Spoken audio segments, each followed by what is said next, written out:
नमस्कार, मैं doctor Amisha Bharat homeopathy से। पिछले वीडियो में मैंने आपको बताया था र्यूमेटॉइड अर्थराइटिस के बारे में। आज मैं बात करूंगी उससे ही मिलती जुलती एक और बीमारी जो हमारे जोड़ों में होती है, ऑस्टियोआर्थराइटिस के बारे में। ये एक डीजनरेटिव डिसऑर्डर है, यानी टाइम के साथ ये बढ़ता चला जाता है और एज के साथ भी ये बढ़ता चला जाता है, जिससे आपके जॉइंट्स में डैमेज हो सकता है, बहुत ज़्यादा दर्द हो सकता है। मैं आज आपको 4 स्टेजेस बताऊंगी ऑस्टियोआर्थराइटिस की, कि कैसे कैसे ये डेवलप होता है और इसमें क्या होता है। तो चलिए शुरू करते हैं। सबसे पहले हम बात करते हैं स्टेज 1 की, यानी कि इनिशियल ऑस्टियोआर्थराइटिस की। इनिशियल ऑस्टियोआर्थराइटिस में आपका जो कार्टिलेज डैमेज है वो शुरू हो जाता है। अब पहले समझते हैं कि कार्टिलेज होता क्या है या जॉइंट्स होते कैसे हैं। हमारे जो जॉइंट्स हैं वो बोन्स, मसल्स, टेंडन्स, लिगामेंट्स और कार्टिलेज की हेल्प से बनते हैं। जब भी किसी भी कार्टिलेज में कोई डैमेज आता है तो बोन्स की स्पेस कम होने की वजह से हमें बहुत ज़्यादा दर्द महसूस होता है। तो अगर हम बात करें पहली स्टेज की, जिसमें इनिशियल कार्टिलेज डैमेज स्टार्ट हो रहा है, तो इसमें सिर्फ कार्टिलेज का डैमेज होना भी शुरू हुआ है। तो ऐसे में आपको क्या देखने को मिलेगा? कभी कभी थकावट महसूस हो रही है, चलने में दर्द हो रहा है, सुबह उठते हुए कभी कभी दर्द हो रहा है। बहुत वेग सिम्टम्स जिन्हें पेशेंट्स इग्नोर कर देते हैं। अक्सर पेशेंट्स ऐसे सिम्टम्स को इग्नोर करके अपनी जो डिजीज़ है उसको बढ़ावा देते हैं। तो हमें ध्यान रखना है कि अगर हमें कभी भी ऐसे सिम्टम्स आ रहे हैं जिसमें हमें दर्द महसूस हो रहा है, चलने में थकावट महसूस हो रही है या सुबह उठते हुए अकड़न महसूस हो रही है, तो हमें ऐसे सिम्टम्स को इग्नोर नहीं करना है।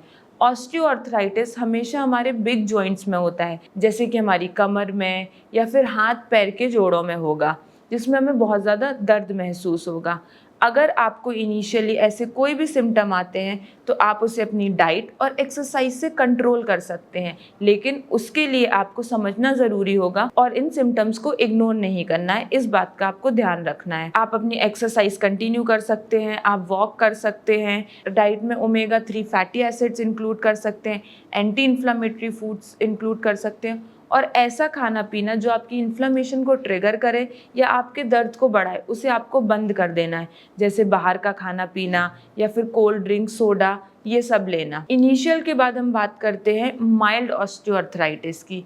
माइल्ड ऑस्टियोआर्थराइटिस यानी जब आपका जो कार्टिलेज है वो पतला होने लगा है और उसमें डैमेज होना शुरू हो गया है पूरी तरीके से। ऐसे केसेस में क्या होता है, पेशेंट्स को दर्द महसूस होता है, पर ये जो दर्द है कुछ देर बाद आराम करने पर ठीक हो जाता है। तो इसीलिए ऐसे केसेस में भी कुछ पेशेंट्स इन सिम्टम्स को इग्नोर कर देते हैं, जो कि हमें इग्नोर नहीं करने चाहिए। हमें ध्यान रखना है इस बात का कि हमें ये सिम्टम्स इग्नोर नहीं करने हैं। कार्टिलेज के पतले होने की वजह से हमें बहुत ज़्यादा दर्द महसूस होगा, सूजन होगी और चलने फिरने में तकलीफ़ होगी, लेकिन अगर हम आराम करेंगे तो ये तकलीफ़ हमारी ठीक हो जाएगी। इस स्टेज पे भी हम डाइट, एक्सरसाइज और सही होम्योपैथिक दवाइयाँ जो आपकी तकलीफ को जड़ से ठीक करें, हम ले सकते हैं, जिससे हमें बहुत आराम मिलेगा। अब आते हैं माइल्ड के बाद मॉडरेट ऑस्टियोआर्थराइटिस पे, जिसमें आपकी जो ऑस्टियोआर्थराइटिस है वो बढ़ने लगा है, यानी जो डैमेज है वो बहुत ज़्यादा बढ़ने लगा है। और अब क्या हुआ है, आपका जो कार्टिलेज है वो पूरी तरीके से ख़त्म हो रहा है। उस कार्टिलेज के डैमेज होने की वजह से आपकी जो दो बोन्स हैं वो आपस में टकराव करेंगी और उसकी वजह से आपको बहुत ज़्यादा दर्द महसूस होगा। पेशेंट्स चल नहीं पाते हैं, उनको बहुत ज़्यादा दर्द महसूस होता है और ऐसे केसेस में पेशेंट आकर बताते हैं कि उन्होंने पेन किलर्स ले लिए हैं, पर हमें इस बात का ध्यान रखना है कि पेन किलर नहीं लेनी है। मैं अपने हर पेशेंट को यही सजेस्ट करती हूँ कि आपको अगर ऐसी कोई भी तकलीफ़ है तो आपको पेन किलर लेके इस तकलीफ़ को इग्नोर नहीं करना है, क्योंकि पेन किलर टेम्पररी तो आपकी तकलीफ़ को ठीक कर देता है, उस टाइम के लिए आपका दर्द ठीक कर देता है, लेकिन आगे जाकर आपकी उस तकलीफ़ को बढ़ा देता है, यानी आपकी इनिशियल से लेकर उस स्टेज को सीवियर पे ला देता है, जब आपको बहुत ज़्यादा तकलीफ़ होने लगती है। तो हमें पेन किलर्स लेके इस सिचुएशन को अवॉइड नहीं करना है। और हमें ऐसे केसेस में देखने को मिलेगा कि पेशेंट जब भी मूवमेंट करेंगे तो क्रैकलिंग साउंड आएगी, यानी चट चट की आवाज़ आएगी घुटने से। तो अगर ऐसा कुछ आपको महसूस हो रहा है तो ये ऑस्टियोआर्थराइटिस के लक्षण हो सकते हैं। बहुत बार सूजन और दर्द की वजह से पेशेंट उठ भी नहीं पाएंगे। सुबह की अकड़न, जो मैंने आपको बताया था र्यूमेटॉइड अर्थराइटिस और ऑस्टियोआर्थराइटिस में फ़र्क है कि इसमें सुबह आपको अकड़न होगी, लेकिन आधे 1 घंटे बाद ये अकड़न ठीक हो जाएगी। अब अगर हम बात करें लास्ट स्टेज की, यानी कि सीवियर ऑस्टियोआर्थराइटिस, सीवियर ऑस्टियोआर्थराइटिस तभी होता है जब जो मैंने आपको पहले 3 स्टेजेस बताए हैं, अगर उसमें आपने अपने सिम्पटम्स को इग्नोर किया। नहीं तो टाइम रहते आप उन सिम्पटम्स को कंट्रोल भी कर सकते हैं और अपनी डिजीज़ को सीवियर फॉर्म पे पहुंचने से बचा सकते हैं।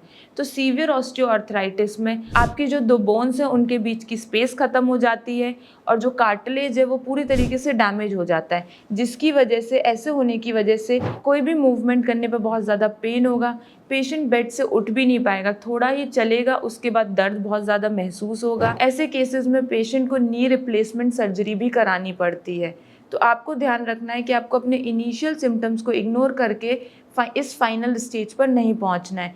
चट-चट की आवाज़ आएगी, पेशेंट उठ नहीं पाएगा, अपनी डेली टू डेली एक्टिविटीज़ के लिए भी आप किसी और पर निर्भर हो जाओगे। तो ऐसी कंडीशन तक आपको पहुंचना ही नहीं है। तो मैंने जो आपको 4 स्टेजेस बताई हैं, आपको ध्यान रखना है कि अगर आपको ऐसे कोई भी सिम्पटम्स आ रहे हैं तो आपको अपनी इन्वेस्टिगेशंस, अपना प्रॉपर ट्रीटमेंट लेना है, डाइट और एक्सरसाइज से इसको कंट्रोल करना है।